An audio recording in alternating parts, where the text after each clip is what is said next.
Episode of Ask an Expert. This is not only a doubly exciting episode, this is like a triple or quadruply exciting episode because we have a member video review. You guys know those are fan favorites. We have a special edition member video review focused on biomechanics, and our guest is Suzanne Galdun, and she's already amongst the favorite Ask an Expert episodes for her first Ask an Expert that she did with us.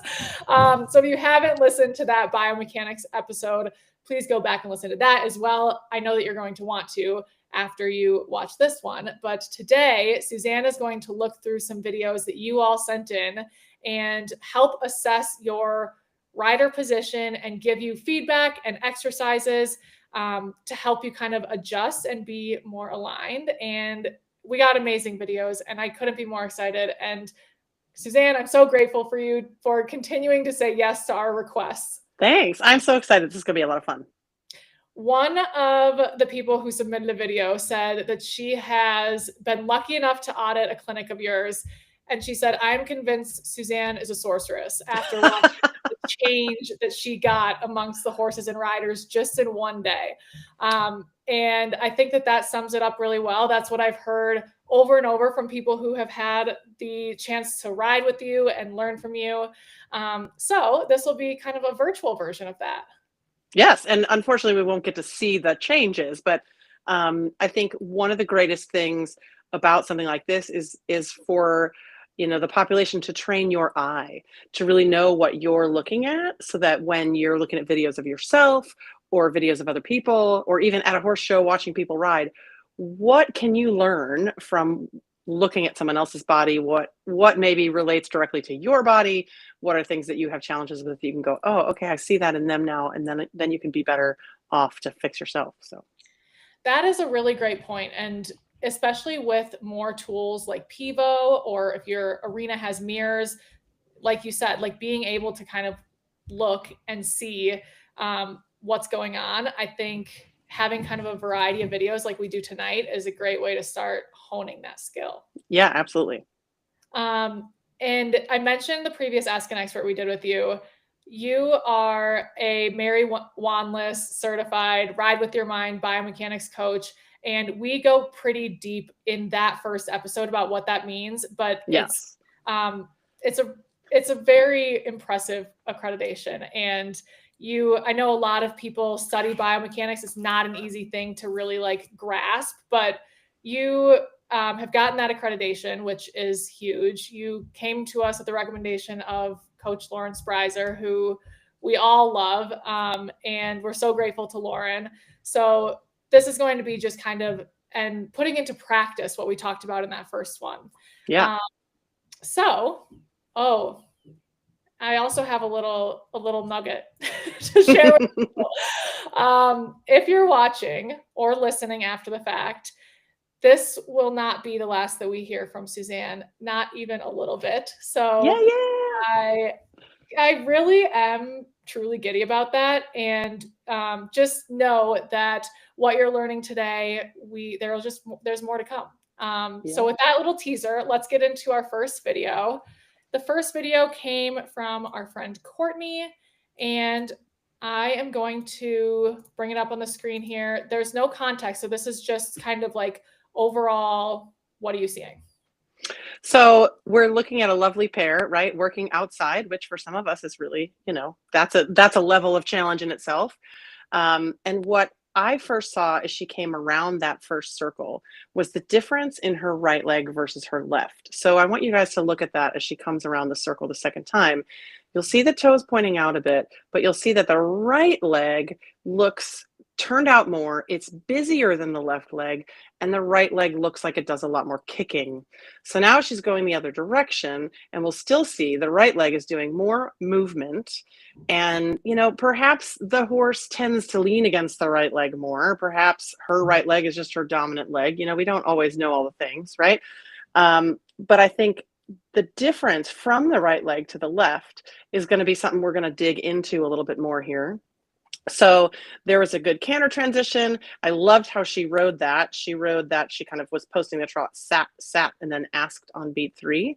But what you'll see as she canters around here, and we may have to go back, is a little bit of an off centering of the pelvis. I think she keeps going here for another half a circle. So let's see. Oh, I was wrong. That's okay. So she's cantering left here now, and you can see there's a whole lot of hold on in the lower leg and this turn out of the foot. So we're going to dig into that a little bit, and we'll also notice that her bum does not stay connected to the saddle. Okay, so you can see a lot of kind of lift and come back down and lift and come back down. So after she canters past us one more time, you can go ahead and stop there.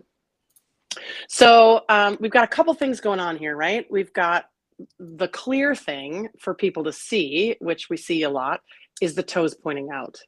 And a lot of us from the hunt seat background, which I started out in hunt seat myself, we're told to turn the toes out, right? But what happens as the toes turn out is the rider's calf tends to get stuck on the horse. We are also taught repeatedly the words, keep your leg on, keep your leg on. Ah! You know, we live in this like panic of, if I take my leg off, my horse won't keep going. Well, that's an unfortunate thing that we've taught our horses, right?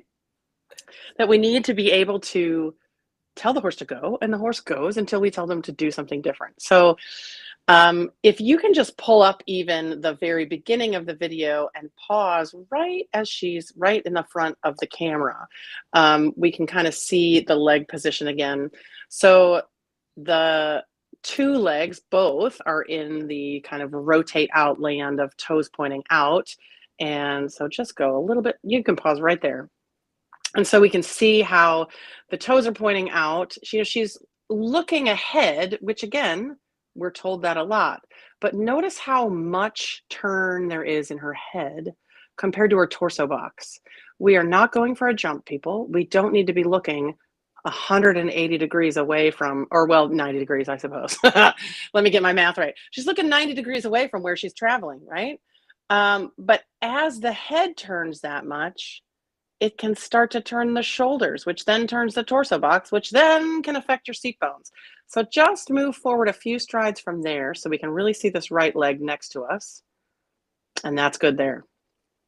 Okay, so where she is right now, this is, of course, the up moment of the post. But you can see she's not quite too vertical in the thigh. And there's a big turnout of the toe and even the knee. And the calf is without a doubt holding on tight here. So if we were playing that like 4-H game of ride a buck where you put a dollar bill between her calf and the saddle, it's not going anywhere. But I'll tell you this, there's a lot of dead to the leg horses out there, right? I mean, raise your hand if you've ridden one, people, like we all have.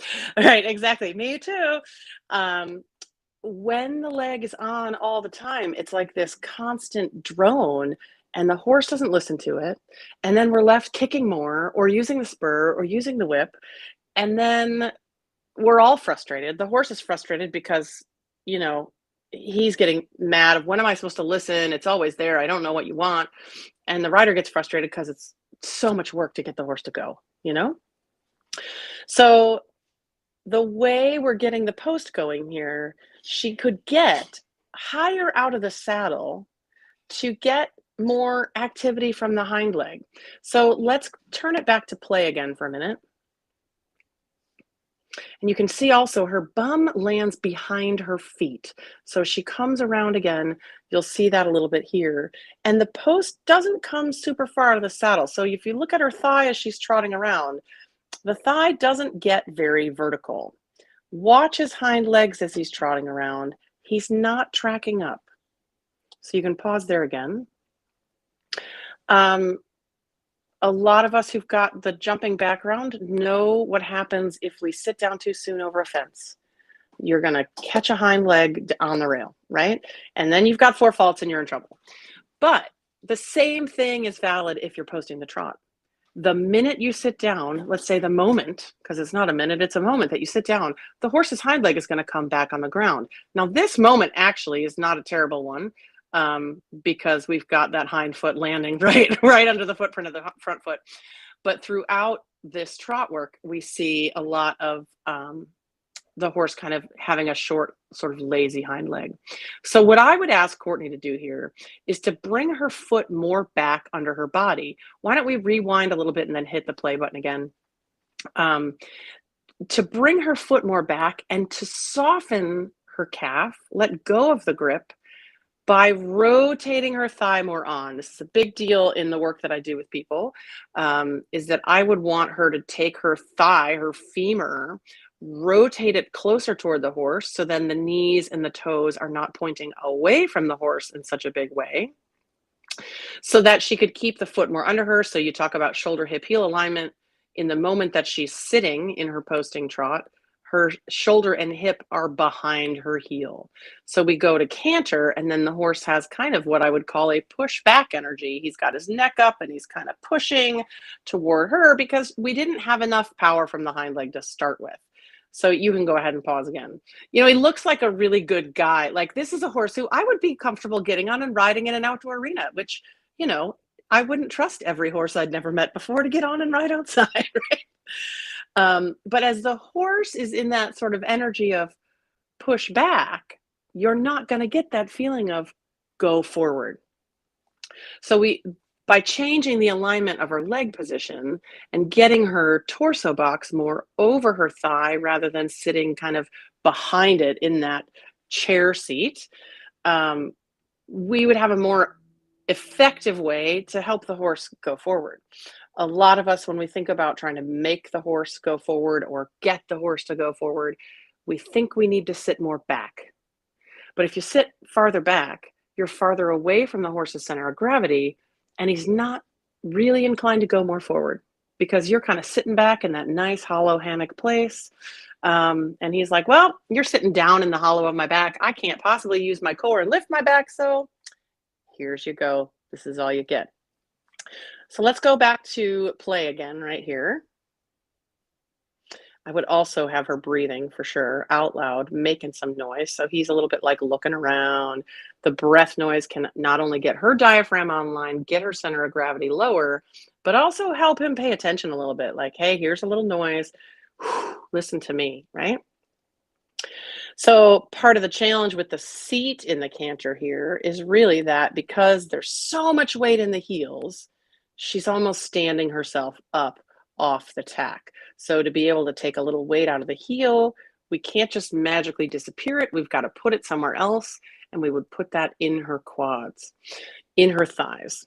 So this little bit of video, I think she does a little change of rein, and you can really see as the legs change, how that left leg is kind of stable and solid, and the right leg has a little bit more wiggle and movement toward and away from the horse's body. And even looks like sometimes that right stirrup is longer than the left. And I don't necessarily think they are, but it may be that because the right thigh is looser and the right leg as a whole is a little bit more wiggly jiggly than stable, like the left leg is nice and solid, right? When that right thigh comes off, again, there's nowhere else for the weight to go but in the stirrup. So we have that heavy weight in the right foot, which kind of look as she comes toward the camera, it looks like that right foot is lower than the left. But clearly it's like a really harmonious ride, right? There's not arguing, there's not fighting. Again, like I said, this looks like a horse who I would want to jump on and ride, which that's what judges always say, that they want to see a horse out there that looks like something they would want to ride. So getting back to that last little piece of what I would ask her to think about with her two legs and how different they are, checking in just off the horse, standing on the ground, how equally weighted her feet are. Some of us have, you know, foot or ankle history of injury or issue or pain, and that affects how we are on the ground, which of course is going to affect how we are in the saddle. And the other thing, this is a fun sort of new thing I've been telling people, but because the Barbie movie came out last year and Barbie's got relevant again, right? If you think of a Barbie's torso, their legs plug into the torso, right? And I had an older brother, and Barbie legs perhaps got pulled out of Barbie's.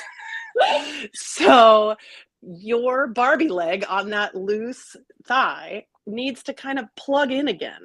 it's as if her right thigh would just kind of start to fall out of the socket, and then all the weight pours down into the stirrup. So it's not a tightening of the hamstring. You guys can literally do this in the chair you're sitting in right now. Just think of taking your femur on one side and like pushing it back into your pelvis. And you may try the other one and go, oh, one of them does that all the time and the other one doesn't. So then there's another clue into kind of your own asymmetry and how your body would tend to act in the saddle anyway. And all that from 2.5 minutes of video. I am floored. I was taking notes too, which is such, I mean, it just demonstrates that so many of us deal with similar issues and can kind of be like tuning into whether we know we do or not. Like the gripping with the calf, the toes out, it is so easy to do. And like you said, like sometimes it happens because we've been told these things that make it happen over and over. And I was also thinking that Courtney, in this case, like this will be fun. She can use it basically as a guided ride, this podcast. So just go per part and kind of let this play over and over. But yeah, that was great. And I agree. I was like dying to get on that horse too. Such a right? Yeah. And so one of the things too, that I think a lot of us struggle with in horses like that maybe you feel like, oh, I've got to be the one creating the energy, and isn't the horse supposed to push me out of the tack? And again, sort of language we've been fed for generations of like, our post should be neat and tidy. And well, yes, when you're a beginner rider and your posting is insane because you don't know what you're doing and you have no balance, we try to make it neat and tidy. But really thinking into how your energy level of the posting can affect directly the horse's energy level. One of the great analogies that Mary teaches us is think about like if you and I, Jessa, were playing a game of bounce catch with a tennis ball. I have the tennis ball, I bounce it to you. You have the tennis ball, you bounce it to me. This would be a nice posting trot energy, right? If all of a sudden I throw a beanbag, game over. And if the horse is sort of throwing us a beanbag or we're throwing a beanbag, you're going to get beanbag trot. And tennis ball trot is more what most of us are looking for. Tennis ball trot, I love that. That is what we're looking for. Well, that was amazing. Thank you.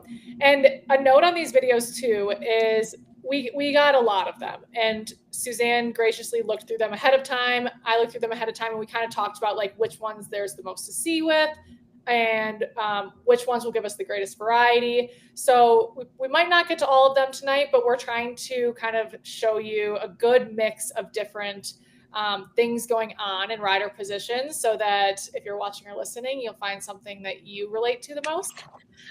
So next up, we have Kara, and I think I'll read this before I pull up the video, just a little bit of context. She said, "This is Octavia, my 7-year-old percher on quarter horse, filming with ice breaking happening outside in 15-degree weather. So we're both a little bit tight. Primarily, she's interested in hearing your general impressions and any recommendations to improve. One, or maybe both of us," she said, "loves to live heavy on the left front and would love to hear what you're seeing and how Kara might get more balanced." She said, "I also included some leg yielding for feedback." Yeah, that's great. Right. On to the video. Here we have the lovely Kara and Octavia. So I think she's going to give us at first a little walk away and some stuff I asked specifically to see if people could show me from the camera side. So you watch her torso box, nice and square, right? Good equal sides, except every now and then there's a little more crunch happening on the right side of her body versus the left. And her horse does clearly tend to want to step a little left. And so as the rider's body would tend to scrunch a little on the right, it kind of leaves this left side door a little bit open for the horse to just kind of sneak through and want to slip sideways. Another point, guys, by the way, I love bright colored clothes. If you are going to a clinic and riding in black clothes, you are cheating yourself, right? Because you're not letting the instructor see what's going on. Otherwise, you're hiding, and don't go to the clinic to hide, right? You want feedback. You want feedback. So what we're seeing here is a pretty good shoulder hip heel alignment. And when we talk about that, it's the side of the shoulder, the side seam of the shoulder with the trochanter, which is the knob at the top of your femur, which should be in line with the knob of the ankle. Okay, so there's more bend in her knee than we might have seen with the previous rider, but her foot is more underneath her on the right side versus the left. So it's interesting how that will sort of change depending on the horse, depending on the person. Sometimes it's a person habit, sometimes it's a, so you see now the right side is nicely underneath her hip. But one of the things we see a lot here as she goes to trot is, again, that rotation of the femur. And there's a lot of kind of reliance on the leg. And you can see the leg sort of draw up, up, up each time she sits. So each time Kara takes a sit moment here in the trot, she's most likely trying to tell her mare, come on, come on, come on, keep going, keep trotting, right? But there's also very little amplitude to the post. So if you watch that rise and sit, the horse's hind leg does basically the same amount of air time, and it's a little tougher for them as they track left because the mare is like, hey guys, I want to fall in. So pause it there for a second, because this is, I think, a very common challenge that a lot of us deal with, whether it's to the left for a lot of horses or whether it's for you and your horse to the right. When the horse is falling in, how do we fix it? And there's, I mean, we could do a whole podcast just on that, but there's actual neuroscience behind what our riding sort of response is. So you're getting, in this case, a lot more input into the left front, a lot more weight into the left front. So your brain feels that in the left rein, and it feels that against your left leg. What does your brain tell your body to do? To fix it by using your left hand and your left leg. So then you're just sort of offering the horse a crutch to lean on. And then we get into this, oh, well, they're heavy on my left rein. How do I get them off the left rein? And I like to teach people that we have to think about, where are we going to put that instead? So, okay, the horse is heavy in the left front. Where can we fill that void? Where is the void? Is the void in the right hind? A lot of the time in the trot it is, because you're working in the diagonal pairs. Sometimes it's in the right front. You know, there can be an injury related thing that the horse might have had. But one of the biggest issues here is, if the horse is so heavy in the left rein that, say, on a 1 to 10, the left rein feels like a 7 or an 8, what is going on in the right rein? Because it may very well be that the right rein is super loose and that the right leg is basically doing nothing. So let's go back to trot on here. And I'm not sure if she stays in trot in this direction. If she doesn't, we'll maybe just, oh, no, she goes again. Okay, so let's rewind and go back to the trot. Yeah. So as she's tracking right, you know, it looks like the rein contact is pretty even. And you would say that the horse is in a, you know, fairly decent right bend here. And when she goes to the left, we start to feel like, oh, the horse is not really as even looking in her trot, right? She starts to look a little bit less consistent in the rhythm. The hind legs want to drag. And then there's this sort of like, oh, I've got a counter bender maybe to keep her from falling in. So I would ask Kara to think about what's going on, not only in her right aids, and then just pause it, yeah, for now. Not only what's going on in her right aids, but to check in how deep the contact goes into the body. So I had a sneaking suspicion that she's got the reins kind of in this piece of the hand, like here, rather than all the way down here. So the fingers looked like they were closed kind of like this, with the rein up near the second knuckle of the fingers, rather than the rein in the middle of the hand and the fingers closed around it. I will preach till the cows come home about the being a bend in the knuckle of the thumb, so that the thumb is on top of the rein, because that stabilizes the contact in the hand. And then those muscles are all connected up the muscle chain into your shoulder. So from your thumb, there's muscle connection and fascia connection that goes up into your pecs in the front of your chest. From your pinky, there's connection that goes up the back of your elbow, up your triceps, into your shoulders and your lats. So we can be kind of soft in a way that is mushy or not structured enough. And I think that's what we're getting a little bit here. And so she doesn't have quite that like feeling of anchoring the contact down the shoulder blades into the back of the pelvis, so that then the horse can feel like, oh, you're engaging your core, you're supporting me deeper in the body. Maybe I need to think about something more than just my extremities. So let's go ahead and go to play, and we'll watch the canter here for a minute. And she's got a good connection in the seat here, right? But if you look at the front of the body, it's quite open, right? And then the back of her starts to get a little bit short and tight. And then sometimes there are moments where the horse's hind legs here, especially as she travels left, the hind legs want to get a little short and tight. So what I would actually think about in canter here, and I have a body type that's very similar to Kara's. So like, I live this life, people. I know what it's like. Of lacing her rib cage together. Just actually rewind for a bit so we can watch that last bit of canter again. That's fine. So if you look at the front of the body, she's very open across the collarbone, which is great, but there's not a lot of connection into the lats and the shoulders.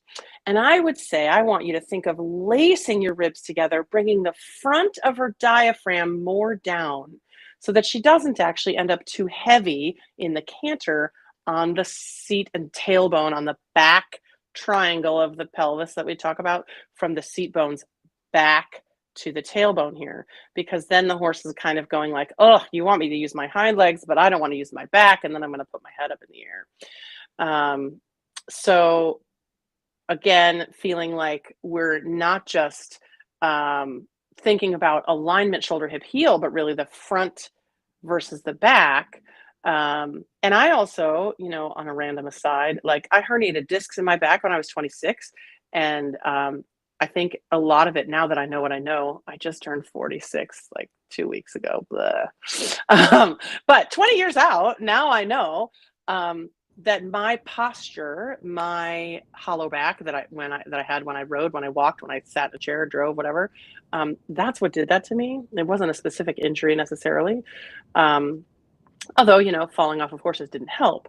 But learning to kind of shorten and narrow the front of my torso box so that I didn't have that kind of backward lean in the canter, which put pressure on my lower lumbar spine, which I think is unfortunately something of an epidemic in riding right now, is young adult riders, and also a lot of professionals my age and older, like, have horrendous back issues.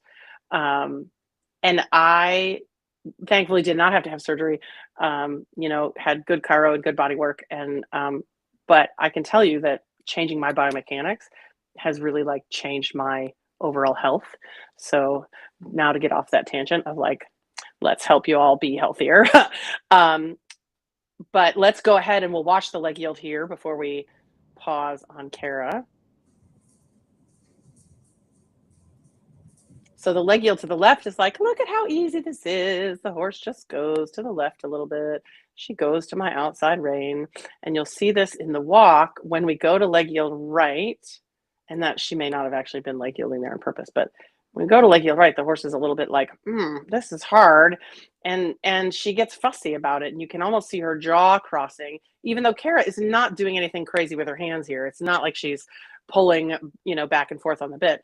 I really appreciate again how nice and square she is in terms of the level of her shoulder blades. But now you start to see a little bit of a shift happen, that as she's trying to tell the horse to leg yield right, look at how the torso box goes to the left. Just rewind that, because I think that's a really good one as she walks away from the camera there. Yeah, this is great. That right now she's nice and boxy, right? looks square over the middle of her horse. Now she starts to ask the horse to leg yield right, and the horse doesn't quite want to go there. And there's now more of the rider to the left of center, especially the upper third of her body. Her shoulders have kind of hung left.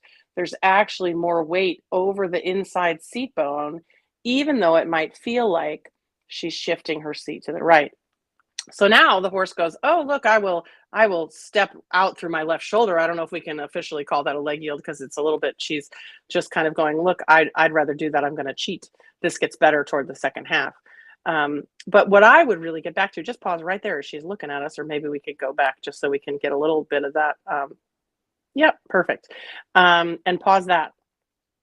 Is again, here we've got this picture of kind of the knees rotated out away from the horse.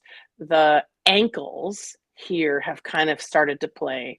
And I know that in many cases, you know, especially as we move up the levels, that a spur is a useful tool, but it's never meant for us, obviously, to rely on it for sideways movement.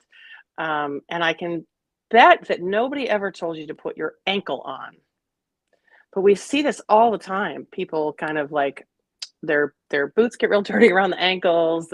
There's like this wrap around, like we feel like the horse, the rider's leg has to wrap around, you know, so much. But then that's actually creating an instability here. So this particular moment, you know, you kind of get this almost visual of like the bow-legged look of the rider, that the knees are kind of pointing out, the ankles are tucked in.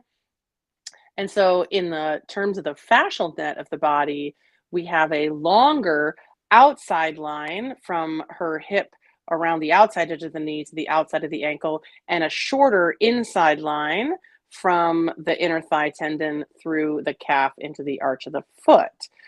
So when we have unstable lines, we're going to have unstable aids.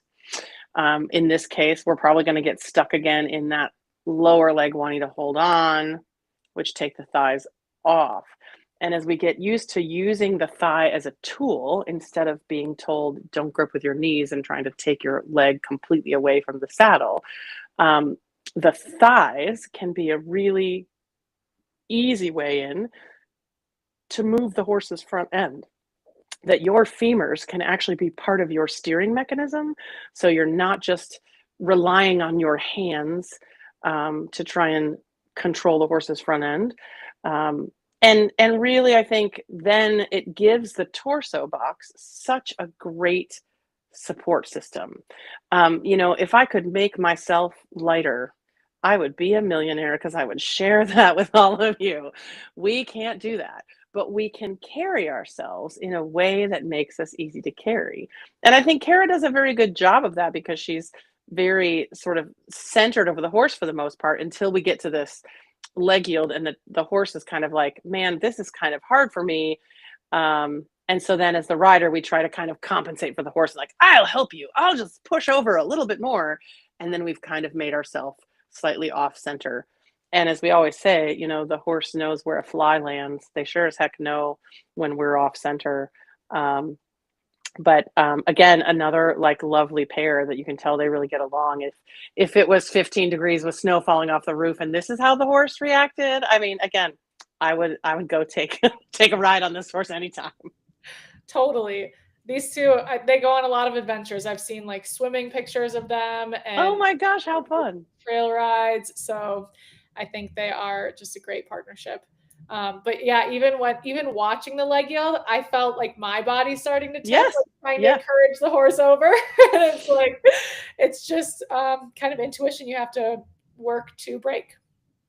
Yeah, and I think also that feeling of like, I say this a lot, that you know, less is more, and yes, in so many ways it is, that if we can get the horse to correctly step that hind leg under the body for 1 or 2 steps, that's going to be really valuable, as long as you can keep yourself in that organization and sort of alignment.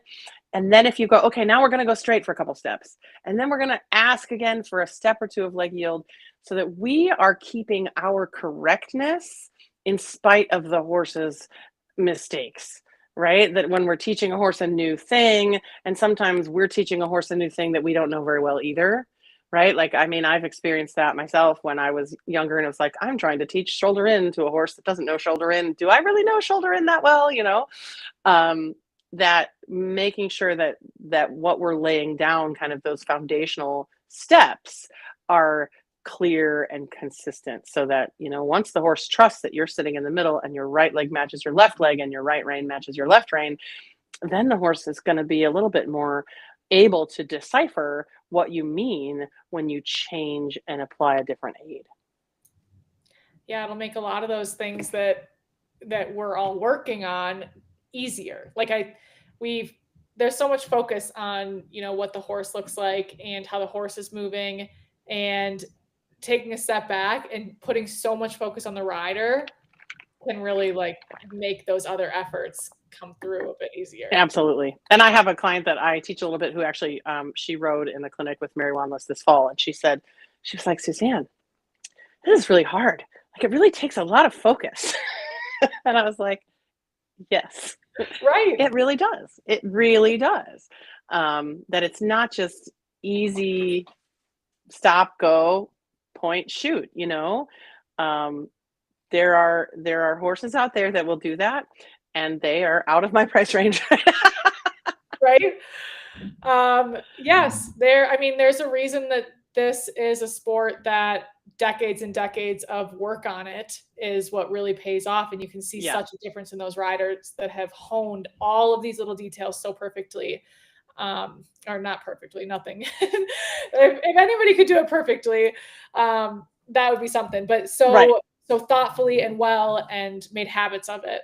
And it is like there's a lot of research out there into kind of habit forming, right? And excellence in sport and talent. And a great book, you guys, if you've never read it, is The Talent Code by a man named Daniel Coyle, Coyle. It's a really short book. You can find it on Amazon. It really does have a lot of insight into kind of how we learn and how talent and skill can be developed. So that's one of the things that Mary has talked about a lot in her books, is that really talent can be taught.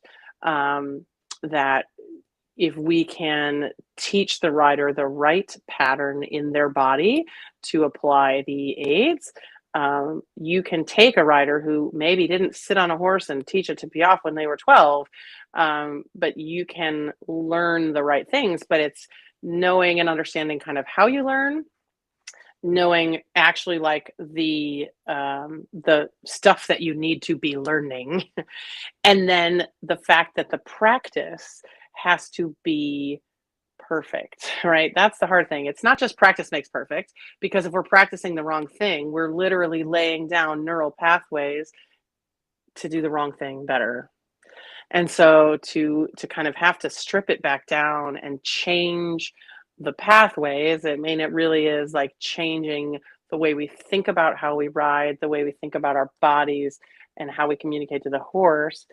If you can do it for a few minutes or a few strides or a few rides, it all starts to get better and it gets easier. I found myself lost in I'm like nodding along, listening, lost in what you were saying. And I was like, oh, I'm part of this. I know it happens to all of us. We're like, oh, wait, was I supposed to be learning in that moment? Oh, no. There was a butterfly. I was like listening so intently. And then I was like, oh, I'm co-hosting here. Yeah. But yes, I totally relate to that. I think we all do. Just the practice that we're doing can work for us or against us. Absolutely. And that's one of the reasons that coaching is so important in this sport, to help us make sure that we're, that all of our hours that we're spending in the saddle are working for us. For sure. We were complete with Kara, right? Yep. We can go on to the next one. Wonderful. We have 2 horses, 1 rider for this next one. These videos are from Mariah, and I'll read again the context that Mariah sent ahead of time. She said, the first gray horse isn't the greatest quality, but I do have a specific, not the quality horse. of video. But But I do have a specific question or problem area.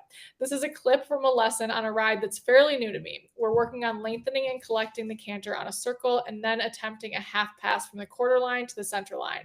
I struggle to establish the bend through the rib cage, and then the half pass ends up either going nowhere or being a leg yield. Any help would be appreciated. So I'll stop there for and then I'll read the other one once we get to the next video, but let's start with the gray horse. And I think we get to the half pass pretty quickly right here, right away. So I think we've got a circle first, and then, yeah, that's fine. So here we see in the canter, the rider's body tending to go back, back, back with each stride, back, back, back. So she's got the connection in the bum, but her energy is kind of, again, going backwards.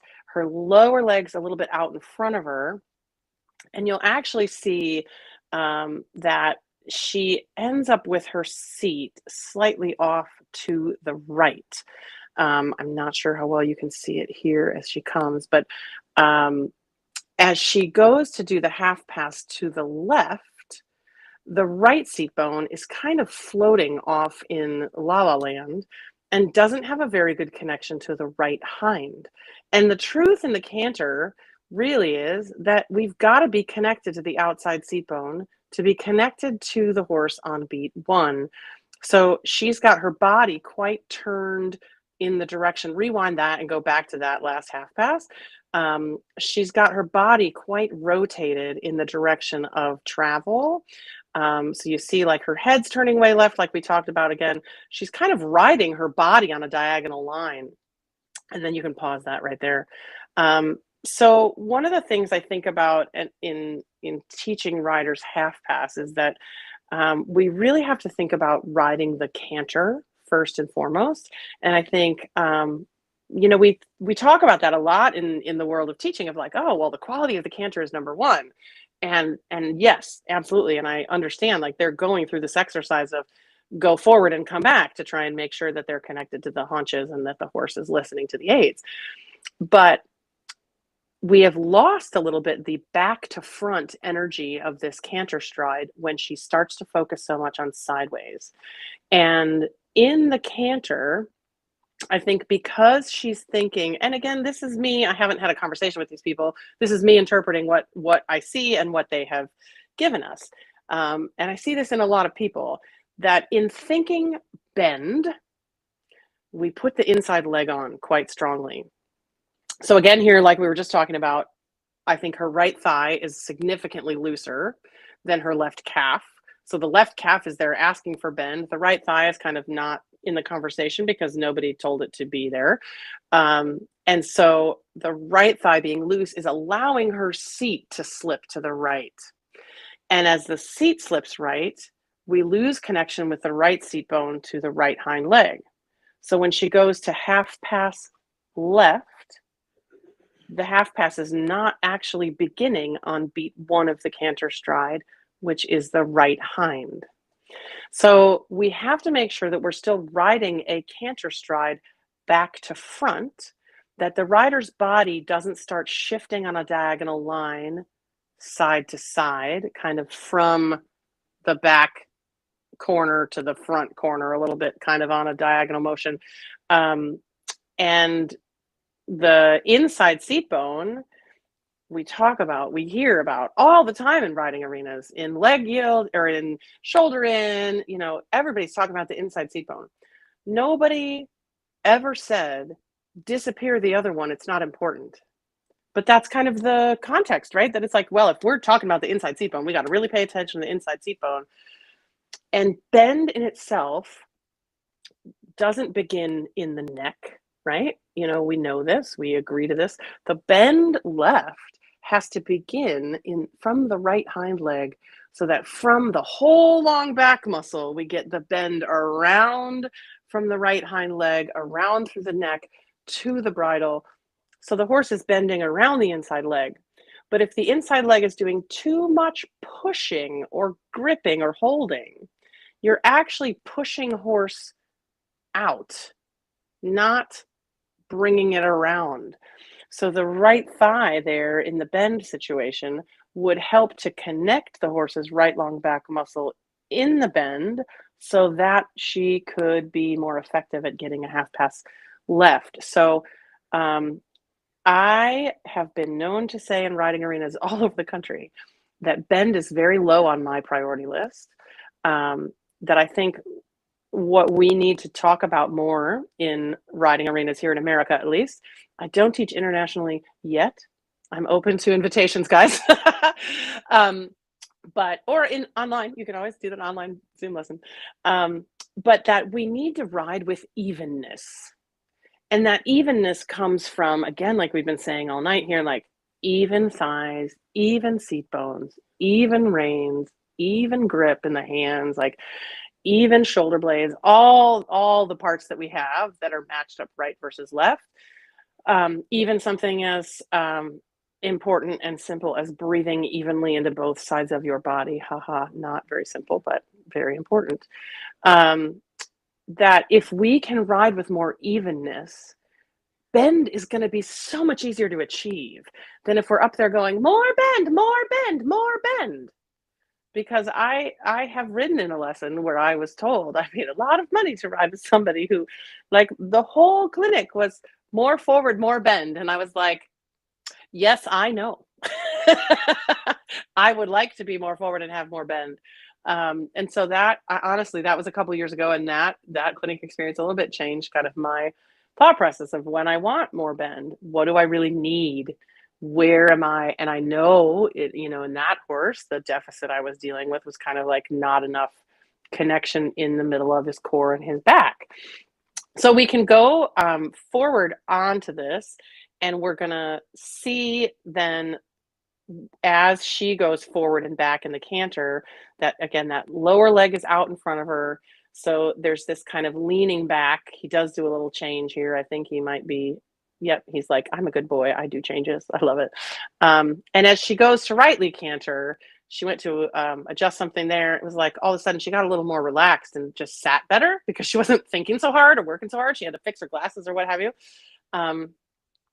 So the other thing here is that I think there's a little too much tuck under of her tailbone in canter, which may be if she's been told to have kind of a driving seat, but you can see that there's almost too much of the back of her bum like pulled under her seat as she's in canter there, which is kind of pulling down all the way from her shoulders down underneath her bum.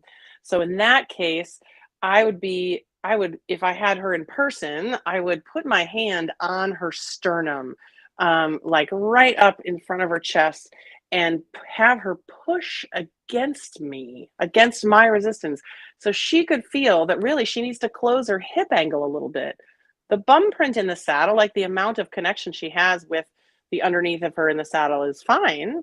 I don't need her to lift up out of the tack, but to close the hip angle and bring her shoulder girdle more over her pelvis rather than behind it, so that again we kind of eliminate right there at the end. You could see that little bit of twist going on in her body that I was talking about was happening in half pass.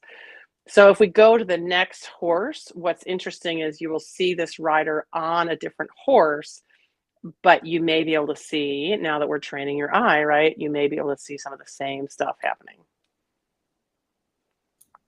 We're 3 for 3 horses that I've fallen in love with tonight. I know, right? And anybody that just goes across the diagonal and doesn't change like that is a good horse ride. Oh, yeah, he's so sweet. This one doesn't have context, just a dressage test that she would love overall feedback on.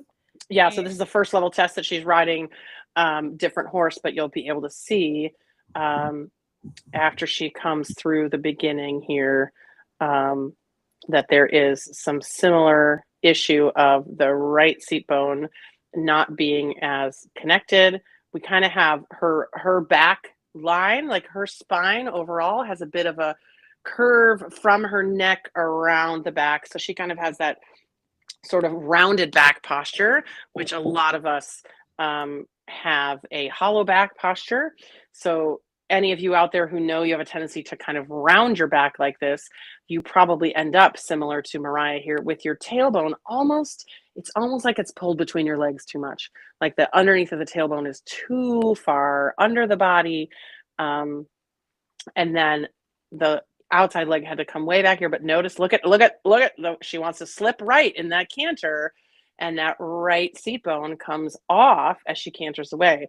And I will tell you guys, the honest truth here is that I have, not to sound creepy, but like in clinics, I have to often put my hand under a rider's seat bone for the rider to really know where it is. A lot of us don't actually know where the seat bones are. If you're listening right now and sitting on a hard chair, get to the front edge of your chair and like lift your thigh, lift your whole leg so that your bum is heavy in your chair.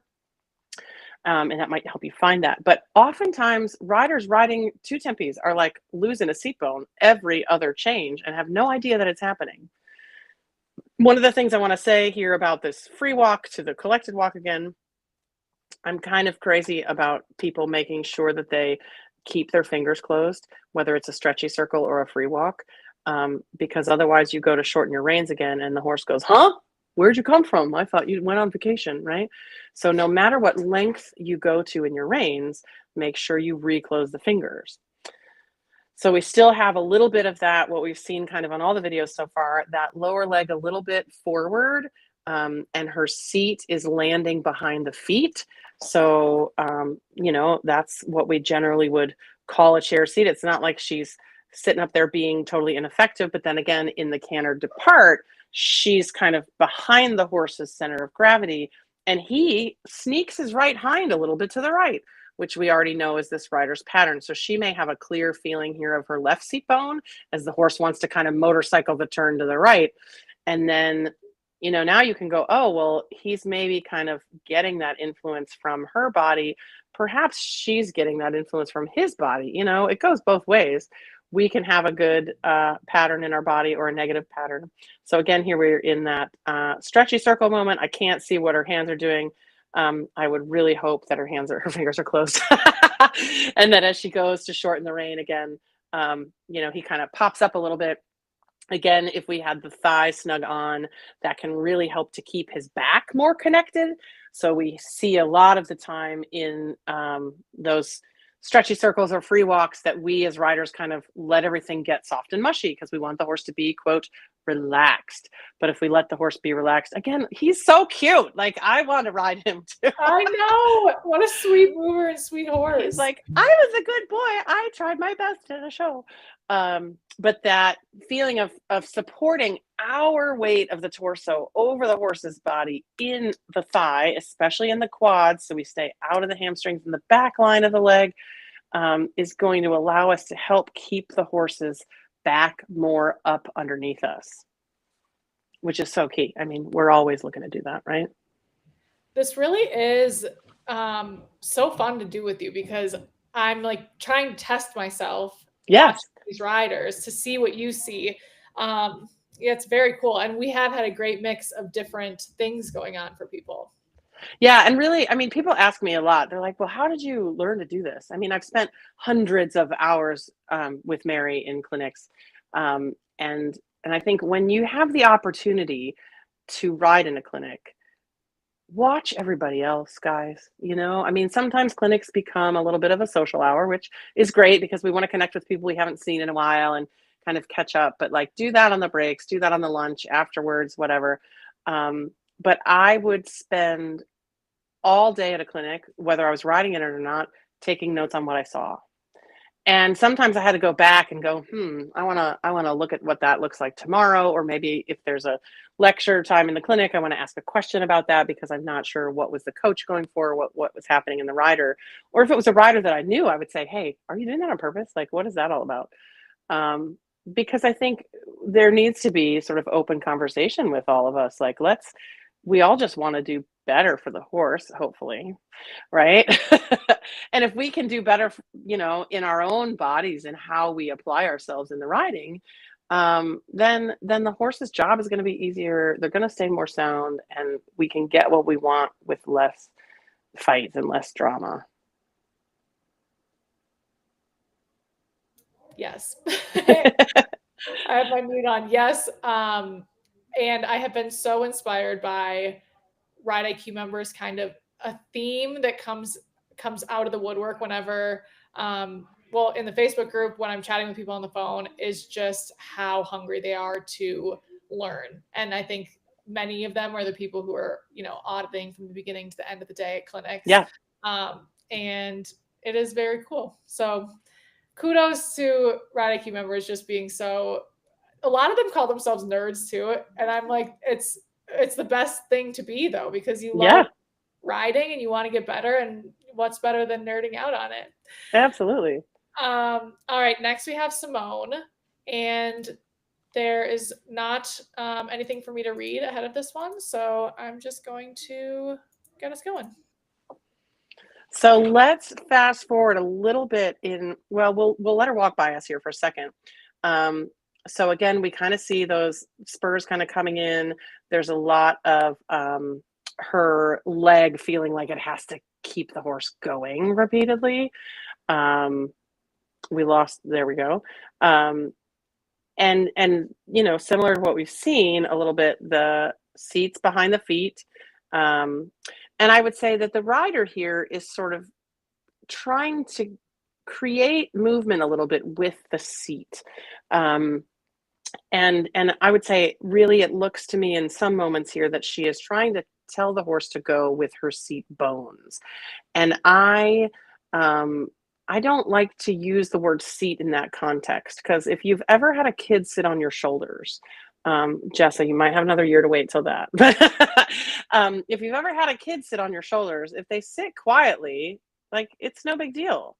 But if they are squirming around, and you can see here as she walks away from us, like there's a lot of right, left lateral movement in the rider and in the horse.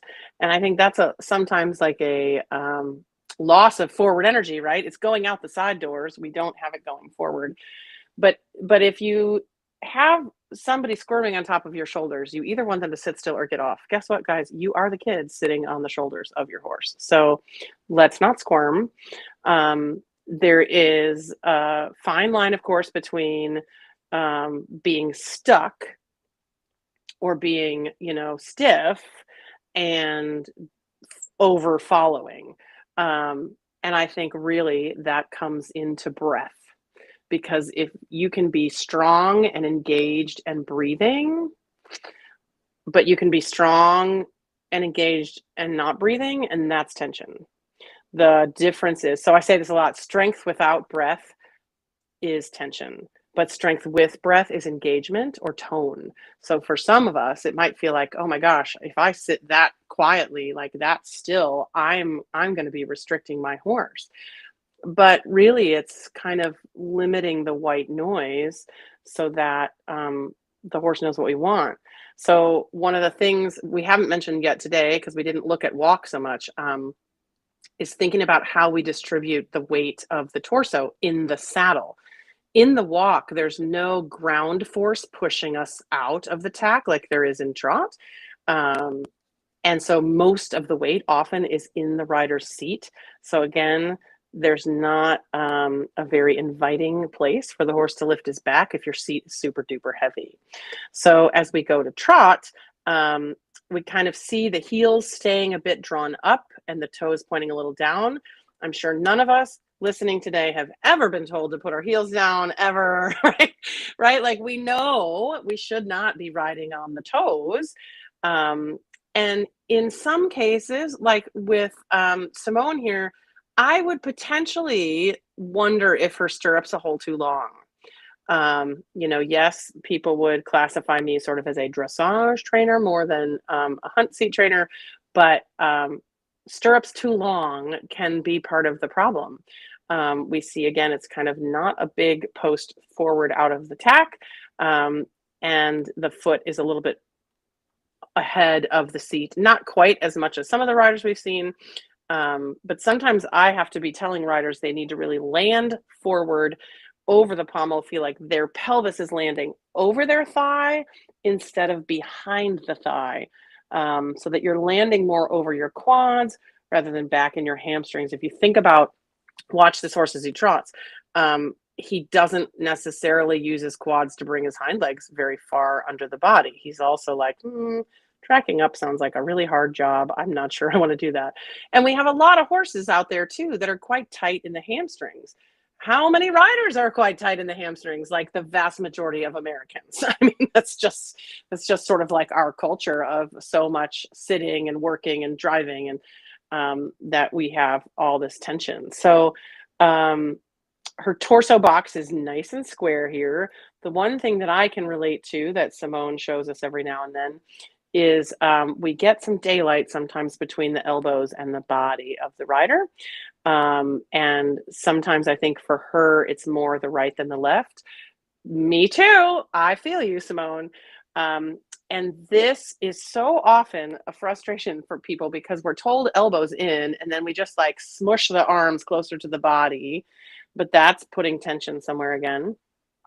And so for her, potentially, I would say we need to get wider across the collarbone without creating a hollow in the back. So we're just opening across the pecs, drawing the shoulder blades together in the back of the body and sliding the shoulder blades down, because this horse too maybe needs to use his lats a bit more, right? He's like obedient to the connection. He's like, I will put my neck down, I will look for the bit. Then he gets a little bit like, oh, that's hard, and he chomps a little, lifts his head and drops his back. And so it comes back to making sure that we can get his back up. So I would be sitting here as if I was teaching her right now, telling her to think of really posting up and forward, up and forward, up and forward, up and forward. Like, come on, little man, bring those hind legs up underneath my seat so that when I go to sit, the moment of the post, that there's something for me to land on. Let me see. I look at my other notes of anything I want to say. Let's go forward toward like about 6.5 minutes in. Yeah. So we're in canter here. And what we see again is a good connection. There's not a lot of daylight between her and the saddle, but there's a lot of weight in her seat and her hamstrings. And you can see the thigh actually moves quite a bit. The knees kind of flap a little bit away from the saddle, with each stride. So again, we're stuck in the land of kind of a heavy seat. And you can see a lot of right-left motion happening in not only in the rider, but sometimes it also looks like the saddle does that. That the saddle shifts a little bit right and left. And maybe that's a saddle fit issue, but maybe that's the way the horse moves. But that's like another level of something that the rider has to compensate for in her stability. So if we could get her to rotate those femurs on, thighs on, stay over the quads instead of heavy in the hamstring, we could bring her torso box a little bit more over the center of horse's gravity rather than behind it, so that it would be a little easier for him to come up and over. Like, we want to feel like there's a wheel turning, so that the energy is going forward over that wheel in this horse. And sometimes he goes, oh, I'm gonna just push back a little bit. So we end up, I think she goes and canters left here, and we'll see a little bit of the same thing, that the elbows tend to kind of open up a bit in the canter left, and then we end up with sort of not enough connection in the armpits yet. So you can see the elbows are a little bit wider. The calf is still holding, and there's a little bit of like, we all want him to go more forward here, right? I'm sure at this moment, Simone wants him to go a little more forward. We're like, come on, buddy, you can do it, right? And then this is a pretty good view of how that arm wants to open and close. And a lot of times when we're told things about our hands not being stable or the elbows not being closed, it's a higher up the muscle chain issue. So I think for Simone, it would be making sure we keep a good, strong, wide collarbone, that we can narrow in the thighs. Because there are moments here where it's looking pretty good, right? Where she gets nice and stable and the horse is like, I could maybe do it. And then he's kind of like, oh, this is hard, right? And then she ends up having to work harder to help him, to try and get to that place. And again, here I would be really working on sort of that energy into the front of her body, and with breath, with the front of her diaphragm coming down, so that it's not so much sitting down and back to try and drive him forward. I will tell you, drive him forward is one of my least favorite phrases to hear people say. And this is something that I learned from Mary Wanless, that, and you think about this, by the laws of physics, we are sitting in front of the hind legs. The only way we could drive them is backward. And that like changes everything, right? We can draw the the hind leg forward with, whether it is here again, like a post that goes forward and up, and feeling like you're engaging the muscles we want the horse to use, the quads, and we're engaging the core so that we can get the horse to do the same. um, it changes the perspective of, like, if I sit more back and drive, one of two things can happen. Either the horse goes, oh my gosh, you're sitting so far back, you must want me to run out from under you, and then you kind of get left behind because he scoots out front. Or you sit back and he says, you're so far back in the hollow of my back, it's too hard to carry you, I can't go forward. And that's a challenge for sure. So I think we're going to see a little bit of leg yield here. And it looks like here she goes to sit the trot, and there's kind of a little bit of sort of sloshiness in the middle of the body. And we have a little bit of what we saw with Kara too, that maybe the outside edge is opening up a little too much. She's sending him toward the left aids, and the left aids are a little too far away. I was absolutely taught as a kid to, like, open the door to let the horse leg yield. And guess what? The horse is not going to magically discover where your outside aids are if they are not present. He doesn't know where they are. So in those leg yield moments, to feel like you have a stable outside armpit to anchor the rein and an outside thigh to help the horse know where the edge of his outside long back muscle should be, then we don't have to have the rider kind of doing this, like, come on, back and forth, let's go to the leg yield, let's go, come on, right? And then it looks more harmonious because we as riders are more still and quiet. And then we get what everybody wants, is it looks like it's easy, and it looks like we're sitting there doing nothing. Doing nothing, just having all of these things pairing up together.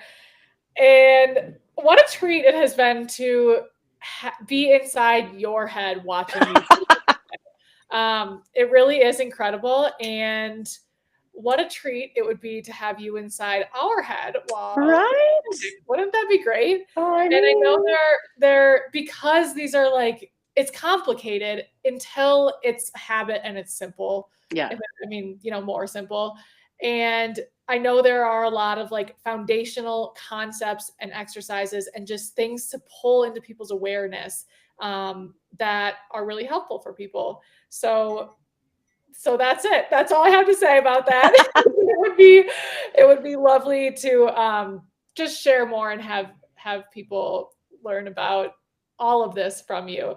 If I haven't made it clear enough,